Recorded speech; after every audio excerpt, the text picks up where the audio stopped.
This ended up being something special, didn't it? This was, you know what's funny is this was a movie that when we both saw the preview, we were like, that does, like, obviously it looks like it could be a good movie. Honestly, I saw the preview to it, and I was like, God, that kind of looks depressing. And it started getting like award buzz, and I was like, oh, we're gonna have to watch. We're gonna have to watch. Yeah, and don't get me wrong. Usually, like Noah Baumbach, I'm always, because he wrote it and directed it. I'm always kind of on the lookout for what he does, because he usually puts out quality stuff.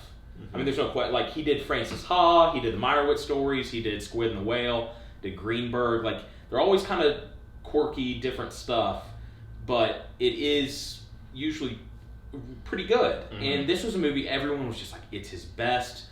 Adam Driver and Scarlett Johansson put in the performance of their lifetimes, and do they ever put in the performance of their lifetimes. But this was a movie, we started it 2 nights ago. We watched it 2 nights ago, and we were like, I kind of went into it with pretty grounded expectations. I obviously didn't think it was going to be terrible or anything, but I was like, all right, it was more of like, this is going to be depressing. We watched it like, we just need to see this. Yeah. And it wasn't like something we were really looking forward to. And it turned out to be so much more than I thought it was going to be.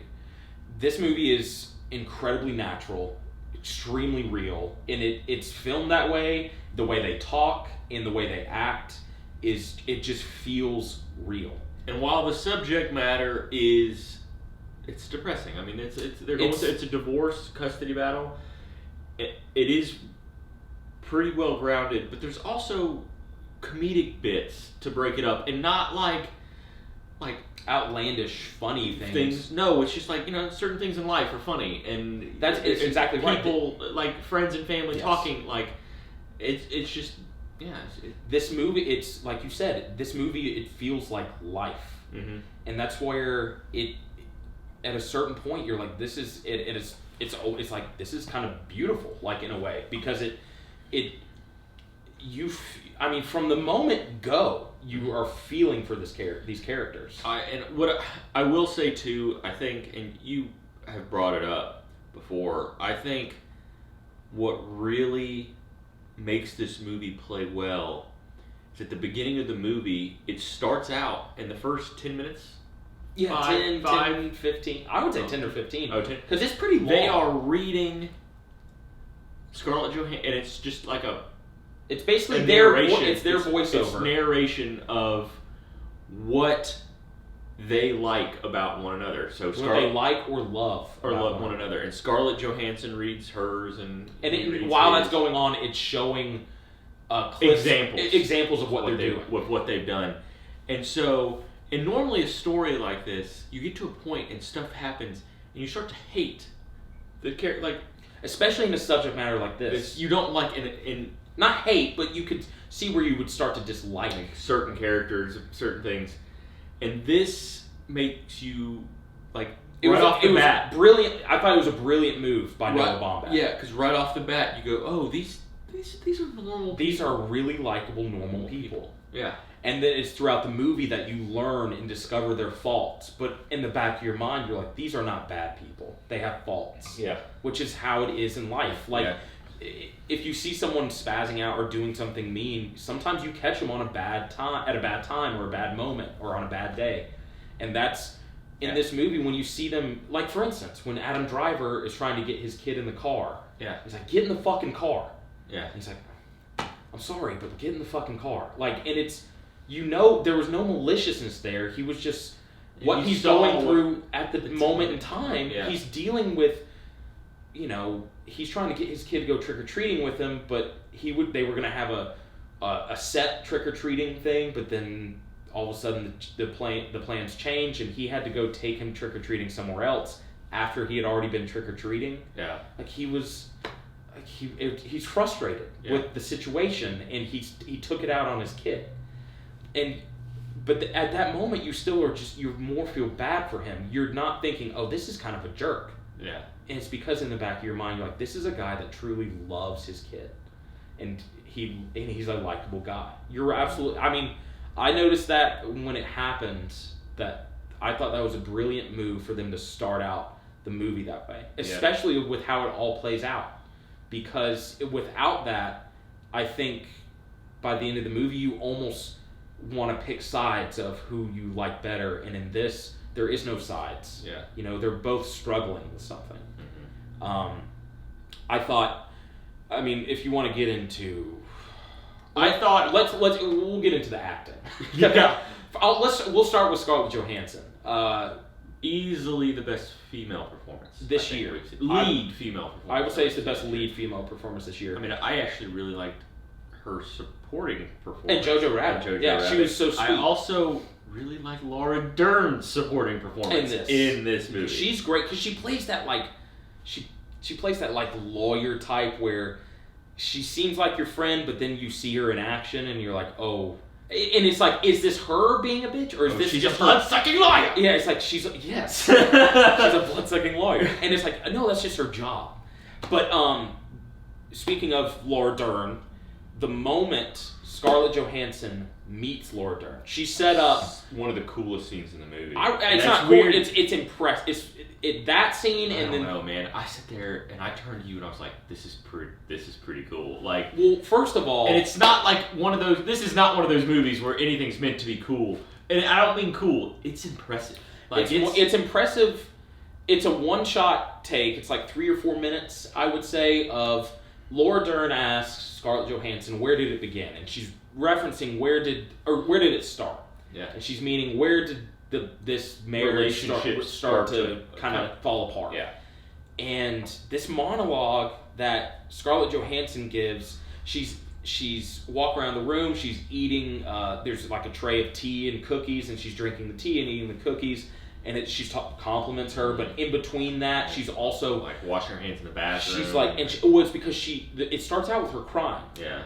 And the whole scene's impressive because she's in and out of, like, she'll start telling a story of that, and she'll kind of laugh and smile, but then she'll start talking about something else, and then tears will just start rolling too. It's like, really, it's an impressive scene by Scarlett Johansson, and it feels incredibly real because you've talked to people that are going through a very difficult time before, and you see that. You see it where they'll start talking, and you know how she all of a sudden she started talking about the George Harrison documentary that she saw? In the middle of, like, she just went on a tangent all of a sudden, and she started laughing about it, but then she got brought back, in the middle of her monologue, got brought back to what she was trying to say, and then she started crying again. Like a one-er. It's a one-shot take, and the camera doesn't actually move. It pans across the room. It's just following Scarlett Johansson, and that was, what was that, 20 minutes in, 15, 20 minutes in, and you turned, I was impressed, and you turned to me, you're like, that was fucking incredible. I was like, yeah, it was. And it was. And I remember thinking that was probably the best piece of acting the whole movie until that argument scene in his apartment. Until the final, like, third of the movie, and then Adam Driver. Yeah, because Adam Driver the whole time, he gave, like, a very subtle, kind of nuanced performance. And he was really good. He was really natural, really realistic. It wasn't once he lost everything. Yeah, and or started to lose everything. And started to get the feeling he was going to lose everything. And when they have that argument in his apartment, and it's also, that's another scene, when you really think about it, the way it's filmed is brilliant. Because, like, first it starts out where they're kind of just going back and forth trading jabs, and then all of a sudden he gets frustrated and goes into another room, and the camera doesn't follow him to the room. It's almost like, I almost looked at it like a kid witnessing his parents get into a huge argument. Yeah. And the kid's not in the room, but they start getting into this argument, and then they go into another room, and then you can feel it, that it's getting worse, the argument. And then she storms out of that room, and she says something really mean to him, and then he starts to lose it. He follows her out of that room, and the way it's also, what I meant by that it's filmed, is when he really starts to explode, the camera keeps getting closer and closer on his face, and you can see every wrinkle in every mole on his face and every bit of emotion that he is bringing to this argument. It felt like an argument that you would witness between two parents, and it was uncomfortable, but it also was insanely real. It was majorly impressive. And then, like, at the bar when he's singing. Yeah. Oh, yeah. And then that happens, and you go, first of all, and then that happens, and we've discussed this, like, because he gets up and the music starts playing, and they're like, go sing, and he gets up and it's a totally random kind of occurrence. Yeah, you know? And it's like a piano bar, and there's a microphone so people can get up there and go sing, and he starts singing, and he starts singing a song that is very much ties into what he's going through. Yeah. Emotionally. I was about to say emotionally, not literally about a custody battle. but to see him go through that with the music in the song and while singing, and he's like very impressive. He's like you can tell his voice is like breaking because you can tell like you said what he's going through. He's able that song is almost showing. Or he's basically able to sing out everything that he's going through, and you could tell it was almost therapeutic, but it also was like it was just his way of getting everything out. And first, Adam Driver had a really pretty good voice, which kind of surprised me. But it was just a really kind of random scene that came when it came and went. I was like, that was actually one of the more beautiful scenes in the movie. Mm-hmm. And it was just really effective. And then after that, that's when the movie that's when the custody battle starts to turn kind of fine again. Yeah. Because it was after that scene is where you realize the nastiness of the actual battle between the lawyers with Ray Liotta and Laura Dern, and the lawyers are just trash talking each client because it's their job. They're trying to make sure their client gets the custody. Yeah. But it was after that they realized that they kind of just settle, and it was almost like Adam Driver realized what his faults were, along with Scarlett Johansson realizing what Scarlett Johansson always kind of knew what her faults were, but he was very much wrapped into. I mean, he was a theater director, yeah, and he was wrapped into his job, and it was his passion. And he was very much, and she kind of described like he was an artist. Mm-hmm. He was a self-absorbed artist, and in a sense, and not necessarily in a bad way. He was very good at what he did. It goes back into what we said in the first 10 minutes. Yeah. She perfectly described that. It's and like she actually liked it at the beginning. That was like one of the things. And she was very passionate about that. She loved that, but it and that's why the ending was. It wasn't sad. It was just kind of like.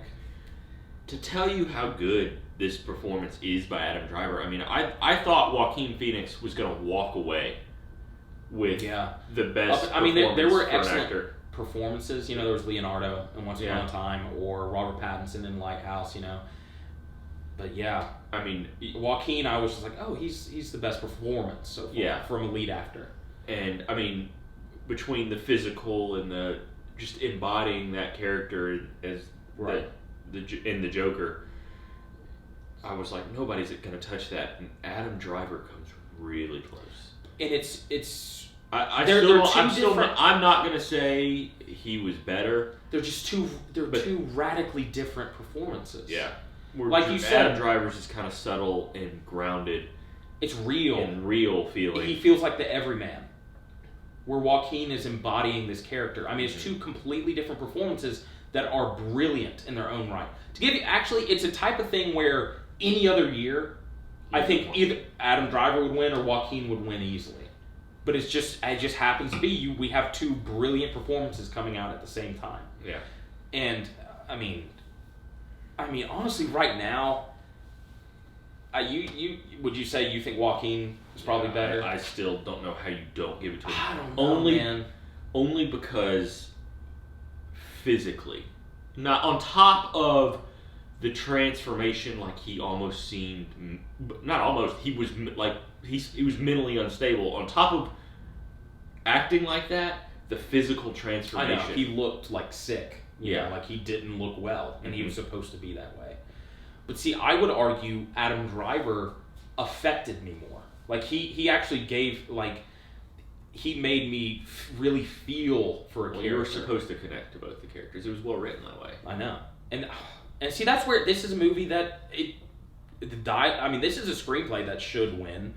I don't know what else it would go against. I mean, there's several other brilliant screenplays this year, and in the same way that it's just in their own right, they're amazing. Mm-hmm. But for this type of movie, a movie that's dealing with kind of like grief or just like a breaking up of a marriage, for a movie that seems that it would be very depressing, it's not as depressing as you would think.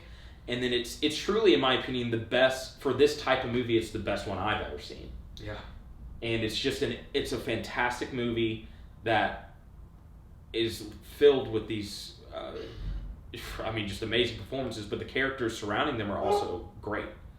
Yeah, and I cannot recommend this movie enough. It's a movie that I didn't think I would really have a strong reaction to, and I did. It really.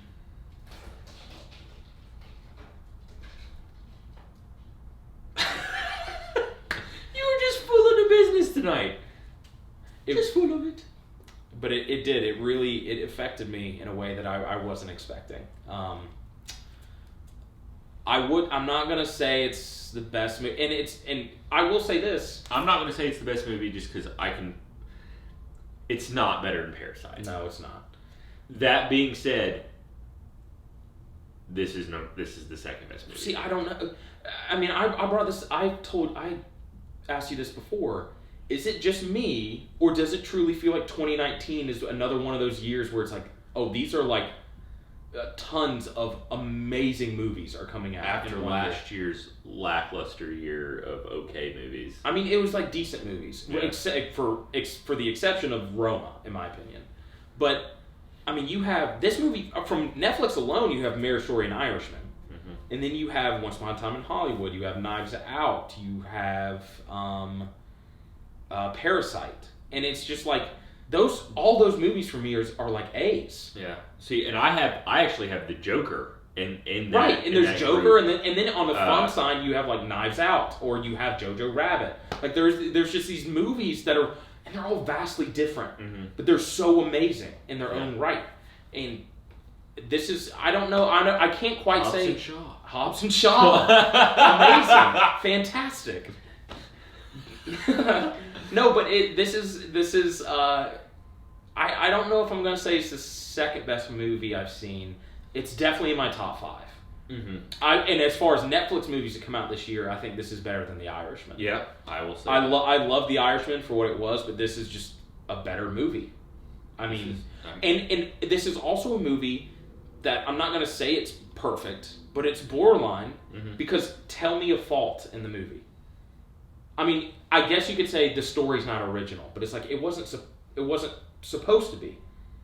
It's just a showcase of a Ray Liotta wasn't a mobster. He graduated. He was like, I'm gonna stop this mob shit and I'm gonna become a lawyer. And he was great. I mean, he was great. Alan Alda was great. Yeah. A scene that also kind of stuck with me was where Alan Alda pulled Adam Driver aside for a sidebar. Mm-hmm. And then he started telling him like a joke. And I remember thinking the same, and it's filmed that way, but I remember thinking the same thing that Adam Driver was, which is like am I paying you? Am I paying you to tell me this joke? Because it was like, we're wasting time here, and I need to get back to New York, but I also want to make sure I can get custody of my child. Mm-hmm. Adam, see, and you're right, like the movie starts out, you're like, oh, this is a showcase for Scarlett Johansson, and Adam Driver's really good, and it's a very subtle performance, and as it goes on, you start to focus on how he's very close to losing everything that he truly cared about in his life. And that's the thing too, is like they both really cared about each other. And that's why the final 10 minutes of this movie were heartbreaking. Mm-hmm. Because he goes back and he's visiting. First, it's Halloween again, and he's visiting his son, and and they're at Scarlett Johansson's house, and he goes, "Oh, by the way, I'm gonna be teaching classes up at UCLA," and the look on Scarlett Johansson's face. Yeah, she's about to break down. She has tears in her eyes because in her mind it's like that's all I just wanted you to do that. Yeah, she just wanted. That was the big sticking point. Because he said he was like, I'm gonna be spending more time out here. Yeah. And he was like, it was like we didn't have to go through any of this. Yeah. Like. And then right after that, and this I will say this was coincidental because this was something where I was like, how did the kid get a hold of her letters? And then for him to be reading it when the dad came home. Yeah. It's not a complaint because of what ends up happening is really effective scene. Yeah. Which is where the kid and Adam Driver are reading the letter that Scarlett Johansson wrote at the beginning, talking about everything she liked and loved about our Adam Driver's character. Yeah. And Adam Driver's sitting there, he's starting to read it, and he realizes... How about another great moment of performance by Adam Driver? Because all of a sudden, he just starts crying, and he starts really... And and Scarlett Johansson's sitting there in the doorway, and she feels it too. Mm-hmm. And it's the reason it's heartbreaking is like it's over. Too late now. And that's where... She's already moved on. You know, I mean, it's just... But for a movie, when we say all that, it seems like that. Oh, it ends depressing. No, it's not. And it doesn't. It ends really sweet. Yeah. And it's a very powerful, effective, beautiful movie. Yeah. So I think A's both. It's A's. Yeah. And I honestly, ask me in a year, this could be an A+. Like no joke. I mean, right? I don't want to get over hyped, but this is a movie where, like, looking back, I may sit there and be like, you know what, this movie it's in that A+ category for sure. Yeah, I mean that's our take on Marriage Story. It's on Netflix. You can easily watch it. Do not be discouraged by the subject matter. It's a movie that is really good, and honestly, I thought it was pretty easily watchable too. Yeah. Yeah, it's something that you should. I mean, you're not going to watch it and immediately go, "Let's do that again." No, but a couple weeks will pass, and I'll say, "It's a movie that you were watching and like that was just excellent." Yeah. Obviously, highly recommend it. And yeah, that was our take on Marriage Story, and catch us next time.